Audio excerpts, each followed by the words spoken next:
El sermón anterior, amados, concluimos con lo que es la ley de Cristo, y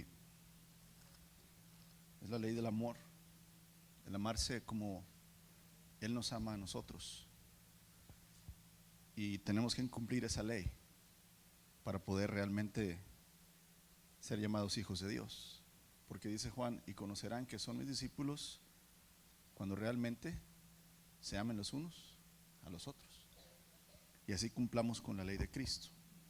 Entonces el Espíritu nos ha dado esa encomienda, amados: amar a Dios por sobre todas las cosas y al prójimo como a nosotros mismos. Y por medio de cumplir esos dos mandamientos cumplimos los otros 613 que están en los profetas y en la ley de Dios. Así es que pidamos al Señor Jesucristo que nos guíe a amar como Él nos ama, y amarlo a Él más que a nada, para que así podamos, ¿verdad?, cumplir la ley de nuestro Señor Jesús. Continuando, amados, con ese mismo deseo de entender más el reino de los cielos, la vida de Cristo en nosotros, la vida de los hijos de Dios que somos nosotros, vamos a leer 3 parábolas que son lo mismo. Y en lugar de concentrarnos tanto en los caracteres secundarios o en los personajes secundarios, hay que concentrarnos en el Señor, y es lo que vamos a tratar de hacer hoy. Lucas capítulo 15. El Señor Jesús, acuérdense que está dando una enseñanza nueva.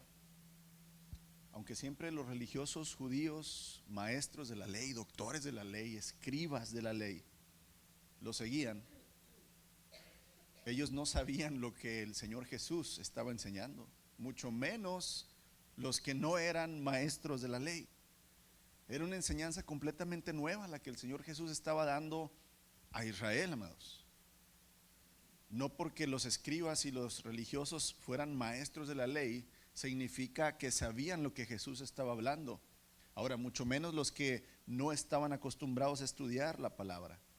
Entonces el Señor usaba mucho las famosas parábolas, usaba mucho el narrar algo de la vida cotidiana, algo que la gente pudiera captar, para después, ¿verdad?, dar una enseñanza espiritual. Entonces Él utiliza estas 3 parábolas, pero tienen el mismo sentir. Lucas capítulo 15, verso 1. Los cobradores de impuestos y otros pecadores de mala fama a menudo venían a escuchar las enseñanzas de Jesús. Por eso los fariseos y los maestros de la ley religiosa se quejaban de Jesús, que se juntaba con semejantes pecadores y hasta comía con ellos. Aquí ya nos puso el contexto Lucas, ¿verdad? Está diciendo: los peores pecadores venían a escuchar a Jesús, y también los que se creían que muy santos y sabios, los religiosos, los fariseos, los escribas y los pecadores que no sabían prácticamente nada. Dice: entonces Jesús les contó la siguiente historia: si un hombre tiene 100 ovejas y una de ellas se pierde, ¿qué hará? ¿No dejará las otras 99 en el desierto y saldrá a buscar la perdida hasta que la encuentre? Y cuando la encuentre, la cargará con alegría en sus hombros y la llevará a casa. Y cuando llegue, llamará a sus amigos y vecinos y les dirá: alégrense conmigo, porque encontré a mi oveja perdida. De la misma manera, hay más alegría en el cielo por un pecador perdido que se arrepiente y regresa a Dios, que por 99 justos que no se extraviaron. O supongamos que una mujer tiene 10 monedas de plata y pierde una. ¿No encenderá una lámpara y barrerá toda la casa y buscará con cuidado hasta que la encuentre? Y cuando la encuentre, llamará a sus amigos y vecinos y les dirá: alégrense conmigo porque encontré mi moneda perdida. De la misma manera, hay alegría en la presencia de los ángeles de Dios cuando un solo pecador se arrepiente. Verso 11. Para ilustrar mejor esta enseñanza, Jesús les contó la siguiente historia. Un hombre tenía 2 hijos. El hijo menor le dijo al padre: quiero la parte de mi herencia ahora, antes de que mueras. Entonces el padre accedió a dividir sus bienes entre sus 2 hijos. Pocos días después, el hijo menor empacó sus pertenencias y se mudó a una tierra distante, donde derrochó todo su dinero en una vida desenfrenada. Al mismo tiempo que se le acabó el dinero, hubo una gran hambre en todo el país y él comenzó a morirse de hambre. 15. Convenció a un agricultor local que lo contratara y el hombre lo envió al campo para que diera de comer a sus cerdos. El joven llegó a tener tanta hambre que hasta las algarrobas con las que alimentaba a los cerdos le parecían buenas para comer, pero nadie le daba nada. Cuando finalmente entró en razón, se dijo a sí mismo: en casa de los trabajadores de mi padre tienen comida de sobra y aquí estoy yo muriéndome de hambre. Volveré a la casa de mi padre y le diré: Padre, he pecado contra el cielo y contra ti. Ya no soy digno de que me llamen tu hijo. Te ruego que me contrates como un jornalero. Entonces regresó a la casa de su padre y cuando todavía estaba lejos, su padre lo vio llegar. Lleno de amor y de compasión, corrió hacia su hijo, lo abrazó y lo besó. Su hijo le dijo: Padre, he pecado contra el cielo y contra ti. Ya no soy digno de que me llamen tu hijo. Sin embargo, su padre dijo a los sirvientes: rápido, traigan la mejor túnica que haya en la casa y vístanlo. Consigan un anillo para su dedo y sandalias para sus pies. Maten el ternero que hemos engordado. Tenemos que celebrar con un gran banquete, porque este hijo mío estaba muerto y ahora ha vuelto a la vida. Estaba perdido y ahora ha sido encontrado. Entonces comenzó la fiesta. Mientras tanto, el hijo mayor, o sea, el segundo hijo, ¿verdad?, estaba trabajando en el campo. Cuando regresó, oyó el sonido de música y baile en la casa y preguntó a uno de los sirvientes qué pasaba. Tu hermano ha vuelto, le dijo, y tu padre mató el ternero engordado. Celebramos porque llegó a salvo. El hermano mayor se enojó y no quiso entrar.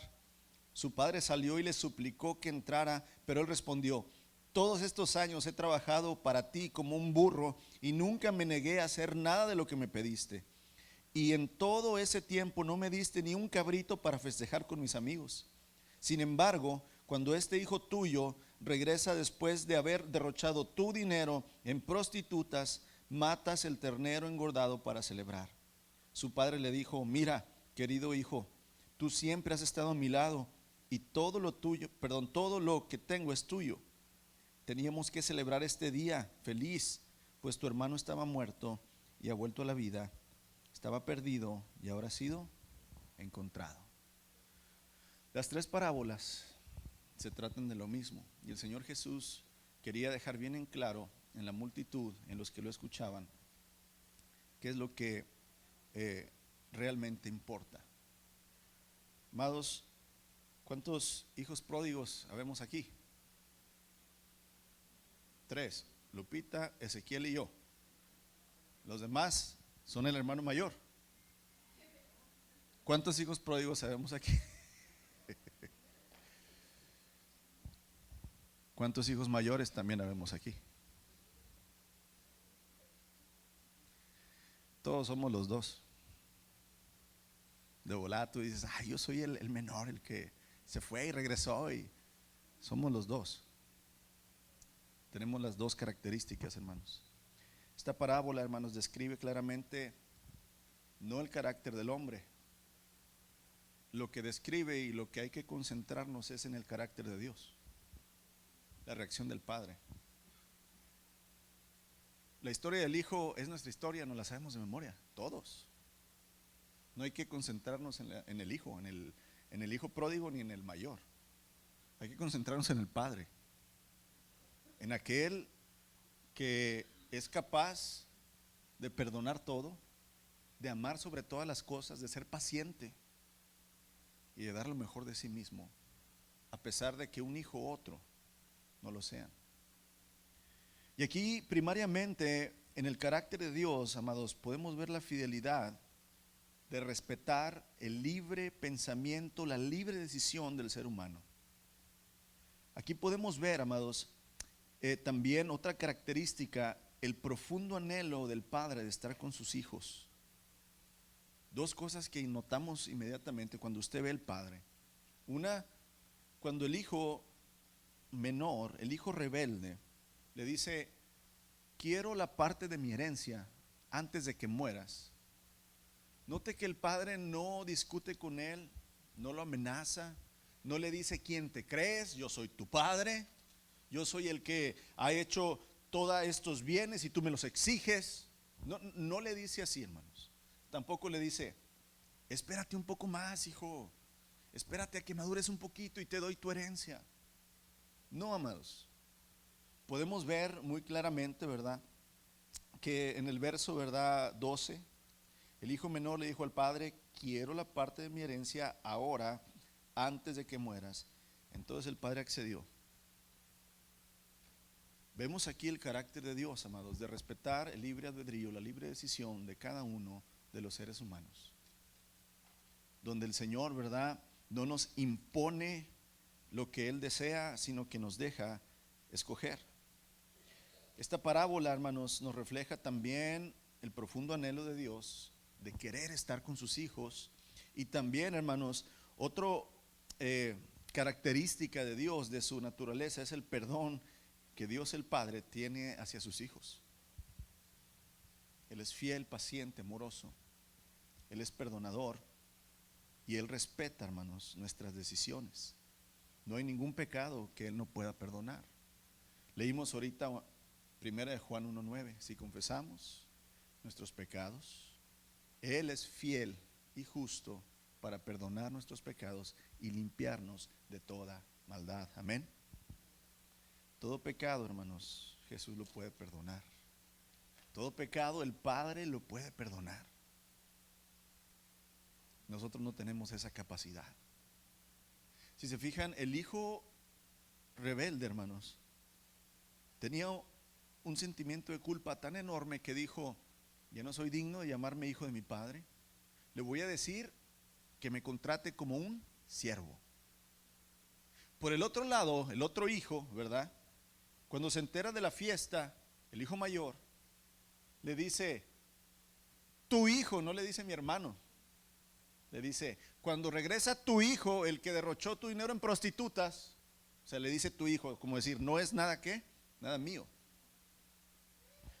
A los dos, el padre, hermanos, los perdonó, a los dos tuvo paciencia y respetó la decisión de los dos. Podemos ver el carácter del padre, hermanos, en esta parábola, más que lo que hicieron, ¿verdad?, los dos hijos. Ahora, cuando hablamos de una herencia, hermanos, nosotros no tenemos las costumbres que tenía, ¿verdad?, los pueblos judíos, los pueblos, ¿verdad?, del Medio Oriente. Pero en aquellos tiempos era costumbre que los hijos tenían el derecho de pedir a su padre, fíjense bien, su parte de la herencia cuando todavía el padre no estaba muerto.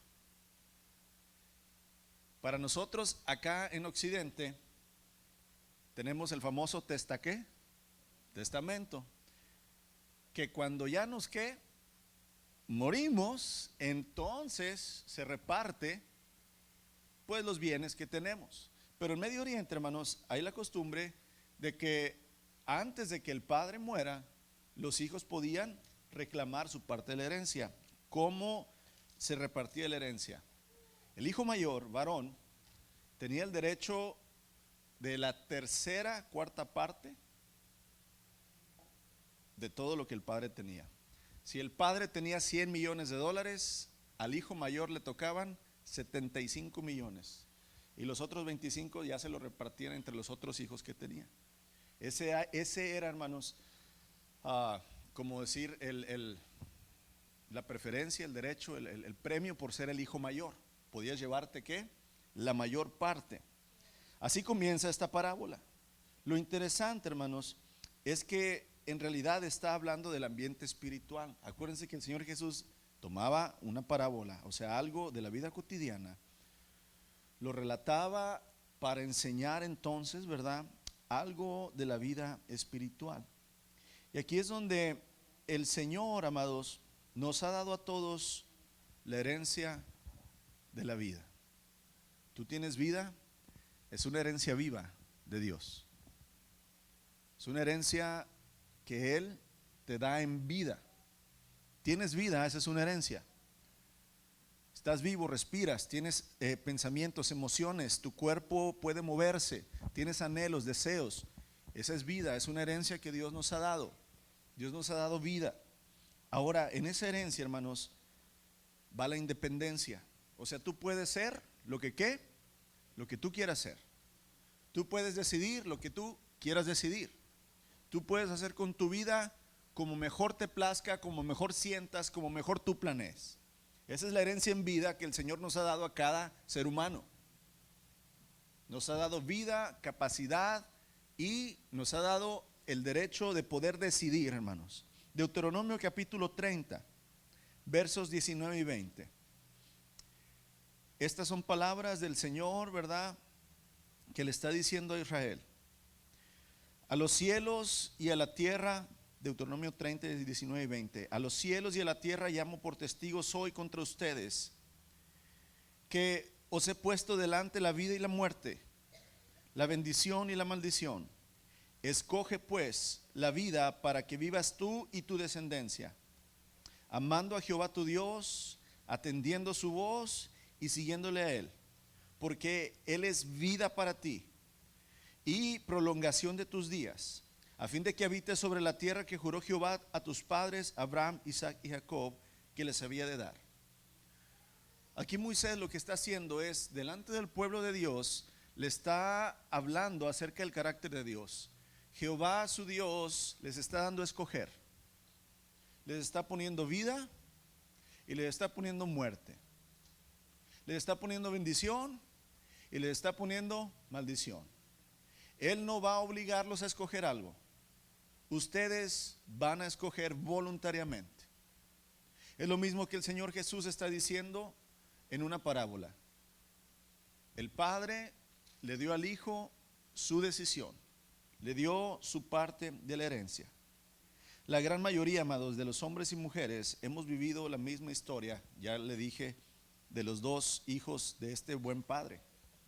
O hemos sido hijos muy rebeldes, hemos sido hijos que se alejaron mucho de Dios, que vivieron en el pecado de una manera muy deliberada, muy mala.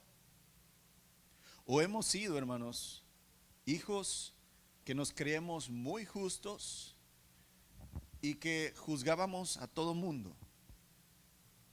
Siempre vamos a caer en uno de esos dos. O muy pecadores o nos creíamos muy justos, que somos capaces de juzgar a todos.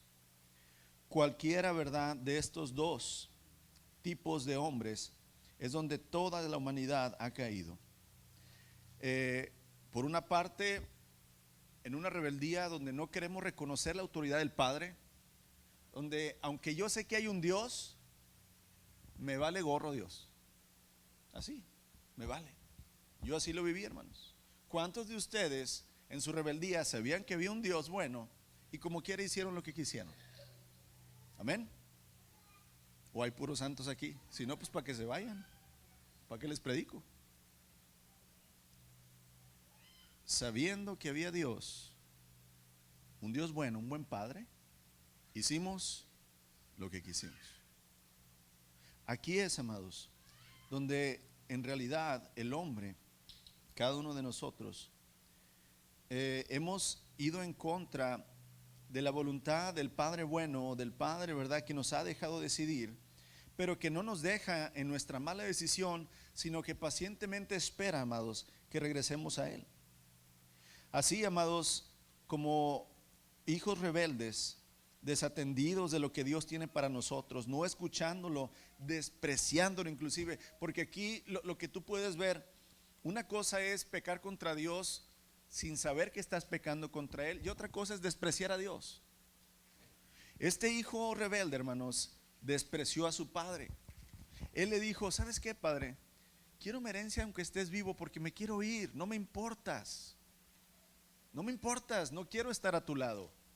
Quiero que me des lo que yo quiero y quiero vivir mi vida como yo quiero vivirla. Aquí es donde el Señor está diciéndole a su pueblo, porque acuérdate que el Señor le predicaba a los judíos, a los que son de Él, en este caso que es la iglesia. Mucha parte de la iglesia, hermanos, desprecia al Padre. Aquí no estamos hablando de los que no conocen al Señor, de los que no se proclaman ser hijos de Dios. Estamos hablando del pueblo de Dios, de sus hijos. Aquí Dios es el Padre y sus hijos es Israel. Ahorita, hermanos, Él es el Padre y su iglesia son sus hijos. Aquí el Señor le está hablando a sus hijos. No está hablando de aquellos de allá donde antes estamos nosotros que no conocíamos a Dios.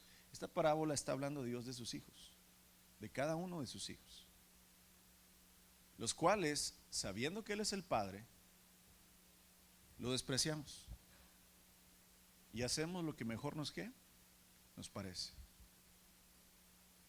Siempre habiendo una consecuencia, siempre habiendo, hermanos, algo que nos va a acarrear maldición a nuestra vida.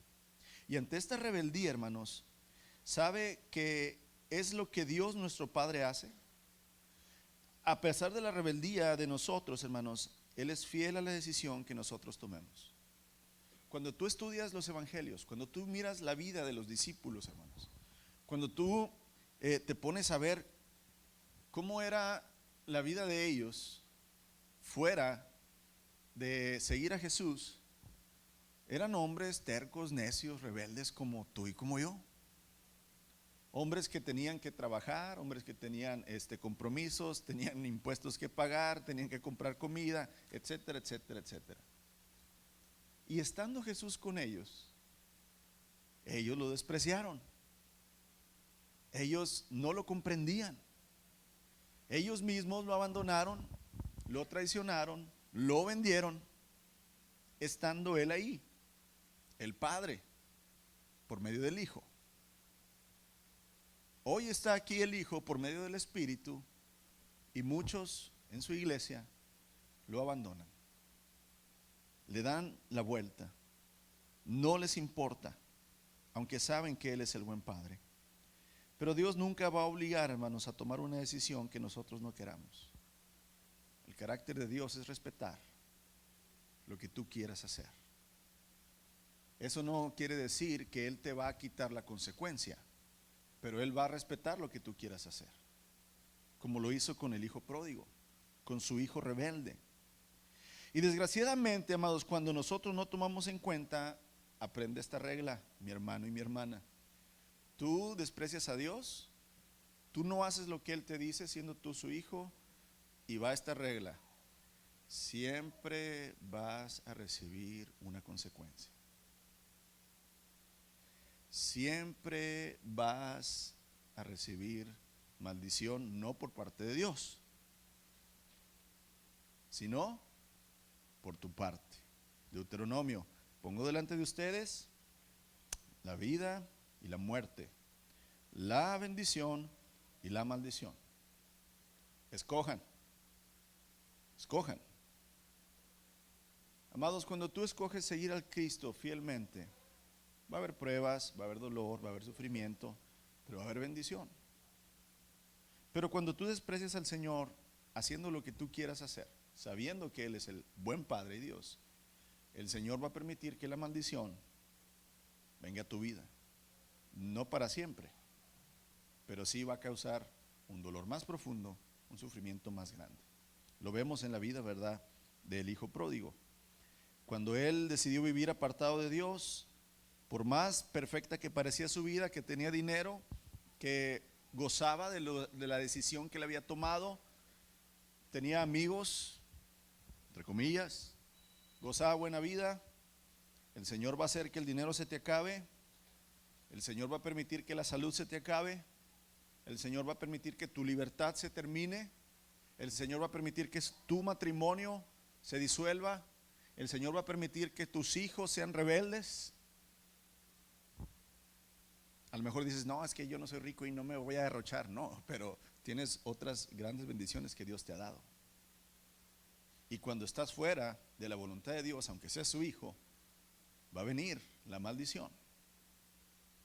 No permanentemente, pero sí, hermanos, a tocar tu puerta para enseñarte que tu decisión que has tomado no es lo que Dios quiere en tu vida. Lucas capítulo 12, versos 19 y 20. Era un hombre que hizo lo que quiso, acumuló muchas riquezas, o sea, muchos bienes. Se dijo a sí mismo: voy a hacer una torre más grande para guardar más bienes, ahí lo que tengo. Pero entonces el Señor le dice, Lucas 12, 19 y 20, pero Dios le dijo: necio, esta noche viene a pedirte tu alma, y lo que has provisto, o sea, lo que has logrado, ¿de quién será? ¿De qué sirve? Así es el que hace para sí tesoro y no es rico para con Dios. Amados, en esta vida cristiana, no me refiero a la vida del mundo, Aquí estamos hablando de personas que supuestamente creemos en Dios, estamos buscando al Señor. Hay muchos hijos de Dios que desperdician la vida haciendo tesoros de este mundo, acumulando, cumpliendo sueños y deseos.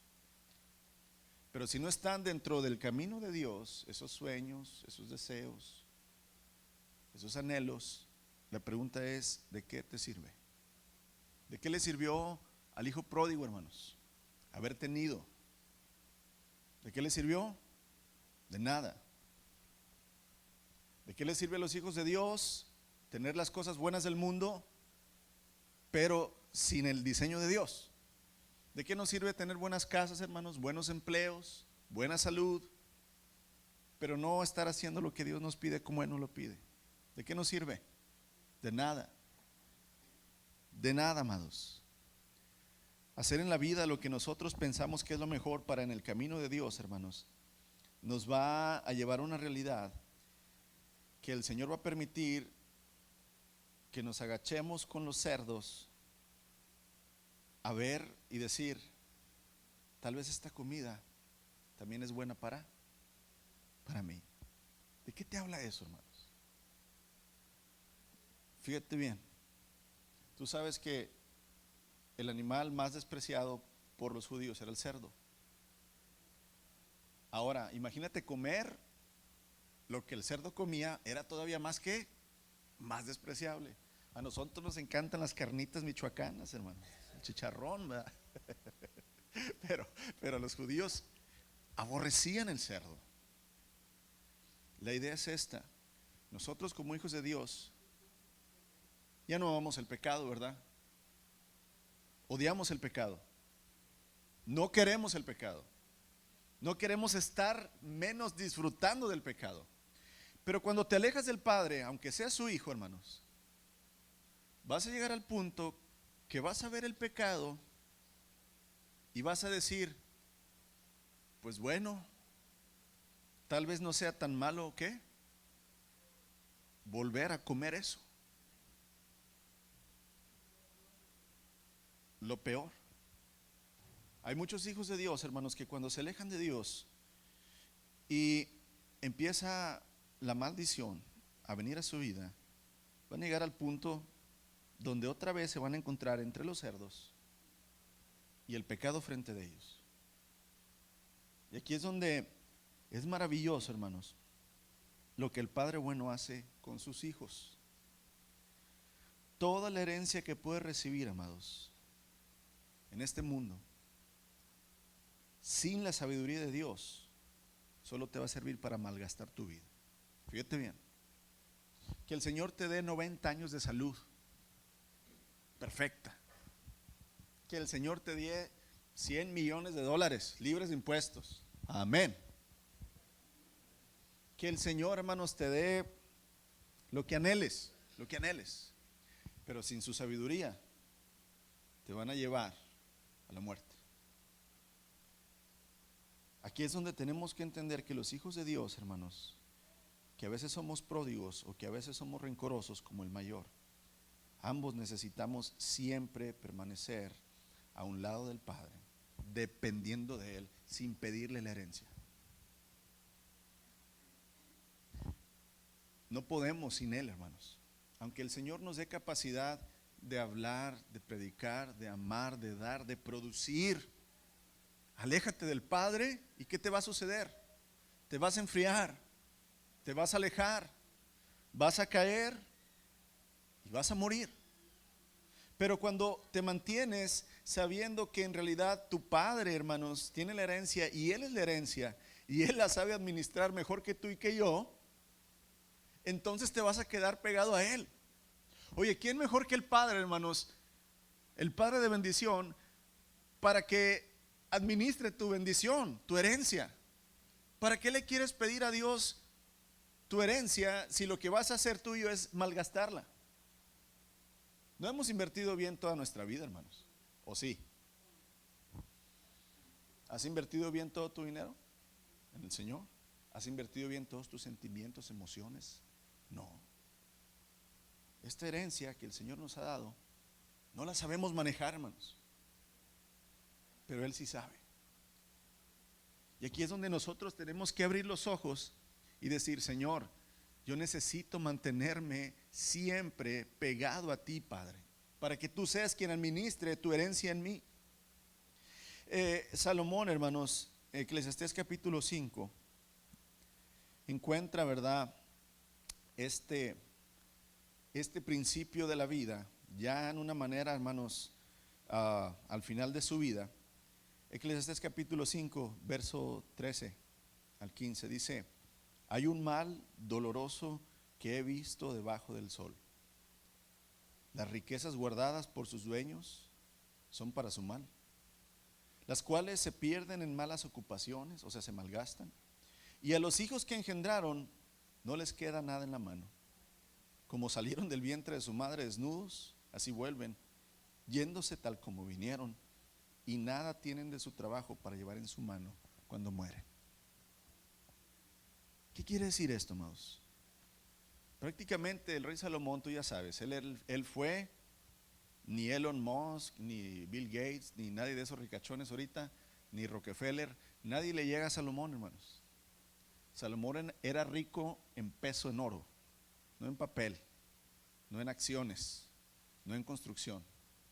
Él tenía miles de caballos, miles de bueyes, miles de camellos, miles de siervos, miles de árboles plantados, toneladas de oro, de plata, de bronce, de piedras preciosas. Él fue el hombre y será el hombre más rico que ha existido en el mundo.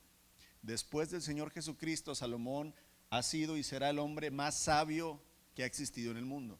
A Salomón nadie le va a ganar en sabiduría, ni Einstein, ni el otro loco que andaba en silla de ruedas, ¿cómo se llamaba? Hawks, Stephen Hawks, tampoco. Salomón más rico y el más sabio. Hizo lo que quiso Salomón, hermanos, como el hijo pródigo. Lo que quiso. 300 esposas, 700 concubinas. Tesoros, inigualable. Caballos, los que quiso. Palacios, los que quiso. Todo lo tenía. Se alejó del Padre, vivió y al final dijo: he visto un mal en esta tierra muy doloroso, que por más que el hombre acumule y haga, al final de su vida, si no sirvió a Dios, es miserable y se va igual. Y amados, aquí es donde, si buscas la sabiduría de Dios y su temor del Padre, hermanos, vas a disfrutar correctamente. Fíjate bien, los muchos bienes y riquezas que tienes, o los pocos bienes y riquezas que tienes, los vas a disfrutar para bien y para bendición, pero pegado con el Padre, que Él los administre de la manera que Él lo sabe hacer. Esto nos lleva, hermanos, que la vida sin Dios lleva a la muerte, por más vida que parezca. Dios, hermanos, no solo da vida física al hombre. A veces se nos olvida eso. La vida más importante que da el Señor es la vida espiritual, que esa va a permanecer eternamente. Ahora, Dios le dijo a Adán y a Eva: el día que pequen, el día que se separen de mí, el día que no me oigan, el día en que me desprecien, en verdad ese día morirán. ¿Qué pasó? Adán y Eva, ya sabemos la historia, hermanos, pecaron, no murieron físicamente en ese instante, pero sí murieron espiritualmente. En ese instante murieron espiritualmente. Y aquí es donde nosotros, como sabemos, amados, perdieron lo más importante, la comunión con el Padre. Cuando pecaron, el Padre no se fue ni se desapareció del jardín, hermanos. Eso es lo más inesperado y lo más impactante de la historia de Adán y Eva. Fíjense bien, cuando ellos pecan, ellos son los que van a buscar hojas y a tratar de tapar su desnudez, y cuando viene el Padre, como siempre lo hacía, le dice: Adán, ¿dónde estás? Me escondí de ti, Señor, porque tuve miedo, porque estoy desnudo. No fue el padre quien se fue, hermanos, sino el hombre fue el que se escondió ¿de quién? Del padre. Aquí vemos el carácter de Dios, hermanos. Un padre siempre amoroso, siempre paciente, buscando y anhelando estar con sus hijos. Pero siempre vemos a los hijos del padre, hijos rebeldes, hijos que se esconden, hijos que se alejan, hijos que toman su decisión sabiendo lo que el padre les había dicho: no coman de ese árbol. Pues sí, ¿cómo? Y entre nosotros, hermanos, cuántas cosas el Señor no nos ha dicho. ¿Y qué hacemos nosotros? Ay, Señor, al fin y al cabo, al rato te pido perdón, me perdonas. La vida sin el Padre, hermanos, nos lleva a la muerte. Adán, quien había sido creado, hermanos, para vivir en compañerismo con Dios, fue maldito con una existencia completamente carnal. Oye, el Padre le había dado todo, hermanos. Hasta le dio compañera, todo. Ahora sí que Adán es el único junior, hermanos, que ha habido en una manera, ¿cómo se dice? Le dio toda la tierra, era para Adán, hermanos. Todos los animales se los trajo y les dijo: Adán, como tú los quieras llamar, llámalos. Le dio el jardín y luego le dio, ¿verdad?, esposa sin suegra. ¿Por qué le hacen amén, Cristian? ¿Por qué le haces así? Aleluya. Salomón, ¿qué pasó? ¿Por qué te ríes, brother? Le dio todo, hermanos. Le dio todo. Ahora sí, como decimos nosotros, en charola de plata a Adán. Y aún así, hermanos, nuestra naturaleza humana es despreciar al Padre y hacer lo que ¿qué? Mejor nos place. Está en nuestro corazón, hermanos. Por eso Juan dijo: necesito yo morir para que él ¿qué? Para que él crezca. Así es, amados. En la historia del hombre, desde los primeros capítulos de Génesis, encontramos a Dios juzgando al hombre, no porque Dios se alejó del hombre, sino porque el hombre se alejó de Dios. Primero tiene que castigar a Adán, hermanos. Después tiene que destruir a toda la humanidad excepto a Noé. Ya después de un ratito que se baja Noé, hermanos, otra vez destruye a Sodoma y Gomorra. Y vemos continuamente el mismo patrón. No es Dios quien se aleja, es el hombre que siempre se aleja de Dios. Y sobre todo sus hijos. Y aquí es donde, hermanos, sabemos y vimos el verso que está el día de hoy en su boletín: porque la paga del pecado es muerte, pero el regalo de Dios, del Padre, es vida eterna. Tu herencia que tú mismo te forjas es muerte. Fíjate bien lo que te acabo de decir. Lo que tú inviertes, lo que tú produces, y yo, ¿verdad? No nada más tú, ¿sí? O sea, lo que el ser humano producimos para nosotros mismos, hermanos, como herencia es muerte. Muerte. Aunque sean buenas intenciones, aunque hagas cosas buenas para ayudar a los demás, al final, hermanos, si no lo hiciste como el Padre te dijo, es muerte. Pero el regalo de Dios siempre es vida. Amén. Amados, sin Dios, sin el Padre, el destino del hombre es la muerte. Y aquí es donde el hombre, hermanos, sin Dios está espiritualmente muerto. Ya lo sabemos. Y cuando la vida física se acaba, enfrentará la muerte eterna o la vida eterna. Y aquí es donde el Señor, hermanos, nos da una ilustración cuando ya después de haber leído, ¿verdad?, la parábola de la oveja perdida, de la moneda perdida y del hijo pródigo. Cuando lees ahora el siguiente capítulo en Lucas, el Señor habla de Lázaro y el rico. Primero, esta parábola del hijo pródigo es una parábola para la vida terrenal, ¿sí? Donde el Señor dice: mira, todos mis hijos o son rebeldes o son rencorosos. Así. Pues la doble R, ¿verdad? Rebelde o rencoroso. Acuérdese. ¿Cómo somos? Rebeldes, rencorosos en esta vida. Pero yo soy un padre fiel, amoroso, perdonador. Cualquiera que viene a mí, sea mi hijo rebelde o rencoroso, yo le perdono. Pero luego viene, hermanos, otra parábola, pero ahora viene para la vida venidera, la vida eterna, que es una historia, no es una parábola, es una historia, ¿verdad? Donde podemos ver la separación, hermanos, en la narración de Jesús entre Lázaro y el hombre rico. El hombre rico tiene una vida muy placentera, hizo lo que quiso, gastó lo que gastó, vivió como quiso. Al final de su vida, él era también judío, o sea, también era hijo.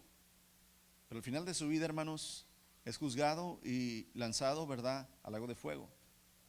Lázaro, quien también era hijo, pero que en su vida, hermanos, reconoce la autoridad del Señor, a pesar de ser pobre y de morir pobre, después de su muerte, fue recompensado en el seno de Abraham, y el rico fue atormentado, no por ser rico. El rico no fue al infierno por ser rico, ni Lázaro por ser pobre se fue al cielo. Fue la actitud. Acuérdese muy bien, lo que en esta vida hacemos, lo que como hijos hacemos delante del Padre, es la herencia, ¿verdad?, eterna que vamos a recibir. La característica última, hermanos, que tenemos en Dios es el perdón y la misericordia. Es bien hermoso ver, y en la cultura hebrea, hermanos, si no tengo mal entendido, no era bien visto que un hombre mayor corriera.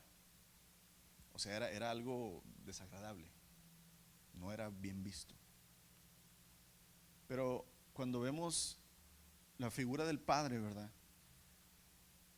que en mi imaginación, en la historia de Jesús, es un Padre que siempre está viendo al horizonte. A lo mejor en la tarde, cuando ya termina sus quehaceres, se sienta a lo mejor a ver por donde se fue el hijo. Yo creo que se sentaba a ver, esperando que el hijo regresara. Y cuando lo ve, hermanos, dice que él, ¿verdad?, usaban túnicas. Se levanta un poco la túnica y a correr hacia el hijo. El padre no esperó, hermanos, sentado con brazos cruzados, ¿verdad? Ándele, chiquitito, se lo dije, pero no me hizo caso. ¿Cuántos hemos dicho eso a nuestros hijos? Te lo dije, pero no me escuchas, necio. A mi mamá me decía soreco, no sé qué significa eso. Decía soreco, cabezón. No, hermanos, eso es lo maravilloso de nuestro Padre. Cuando has sido el Padre en arrepentimiento, ¿cómo te recibe el Padre? Nunca nos recibe con un reclamo, jamás. Siempre te recibe con el abrazo de un Padre amoroso, listo y dispuesto para perdonar y reiniciar de nuevo, hermanos, sin reproches, la vida. Eso es maravilloso en nuestro Dios. Maravilloso. Lo vemos, hermanos. Cristo es la imagen visible del Dios invisible. Y cuando tú ves al Señor Jesucristo, venía un leproso, y tú sabes, hermanos, que los leprosos no podían estar a 4 metros de alguien sano, era la ley, ¿verdad? Tenían que traer una campanita y decir, soy leproso, tenían que anunciar su enfermedad, eran repudiados, ¿verdad? Y ver a un leproso viniendo, hermanos, y toda la multitud abriéndose, y el Señor, en lugar de alejarse, ¿verdad?, se acercaba, ¿verdad? Y ¿qué deseas? Ser sano, sé sano. Cuando venía, ¿verdad?, una prostituta, un cobrador de impuestos, hermanos, donde los demás los escupían, el Señor Jesús los recibía. Cuando vinieron estos hombres con la mujer adúltera, ¿verdad?, acusándola, ya teniendo las piedras en las manos, Señor Jesús, Moisés dijo que cualquiera que fuera encontrado en adulterio debía morir apedreado. ¿Tú qué dices? El Señor, hermanos, estaba escribiendo en la tierra algo, no nos dice la palabra que era, y nada más dice quien sea libre de pecado, tire la primera piedra. Todos se van yendo y el Señor dice: mujer, ya no hay nadie de los que te acusa. Yo tampoco te acuso. Vete y no peques más. El Padre, hermanos, siempre que viene un hijo enfermo en pecado, pero en arrepentimiento y en fe, siempre el Padre, hermanos, lo recibía y lo perdonaba. Eso es nuestro Padre, hermanos. Eso es nuestro Padre bueno. Conócelo. Conócelo y conócete a ti, hijo rebelde y rencoroso. Seamos como nuestro Padre. Aprendamos a amar sobre todas las cosas. Aprendamos a perdonar todas las cosas.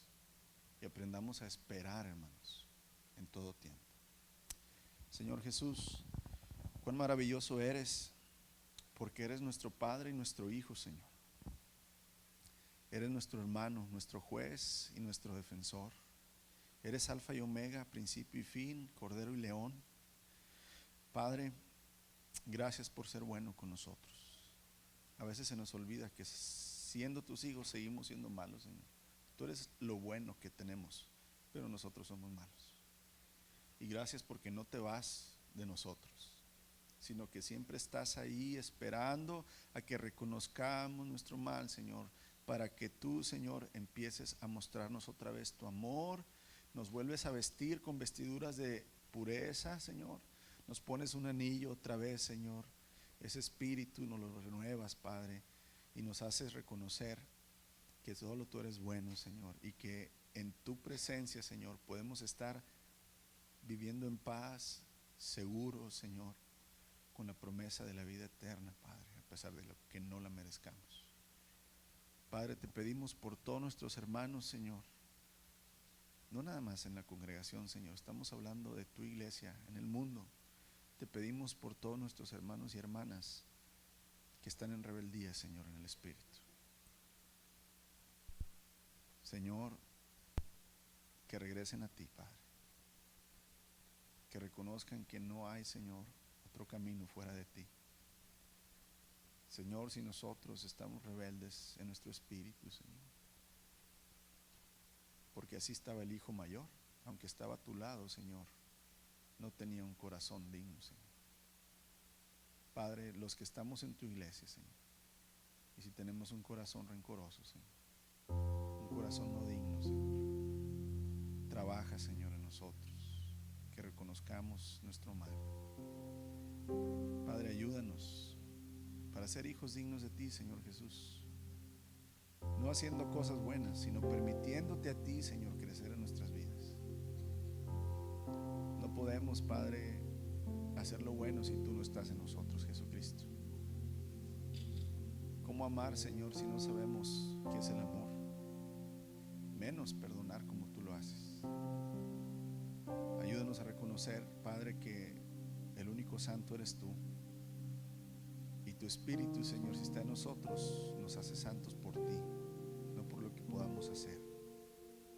Ayúdanos a siempre confiar en ti y nunca alejarnos, Padre, porque cuando nos alejamos creyendo que somos suficientes, Padre, vamos a recibir nuestra maldición. Convierte, Señor, los corazones arrepentidos en corazones que deseen, Señor, ser restaurados. Que no se queden con la culpa nada más, Señor, aquellos que se han alejado de ti. Que nosotros vayamos en amor, Señor, a mostrarles que tú eres el buen Padre que puede perdonarlos. Úsanos para tu gloria, Jesús, como instrumentos de redención, Señor. Como aquellos hijos que también hemos sido perdonados y que hemos reconocido la rebeldía, Señor, y que nos has restaurado. Que nuestros hermanos así vean, Señor, que tú puedes hacer eso con cualquiera que desee, Señor, que lo hagas. Bendito eres, Jesús, alabado seas. Gracias por tu enseñanza, Señor. Gracias por tu amor. Te bendecimos, buen Padre y Dios, en esta mañana.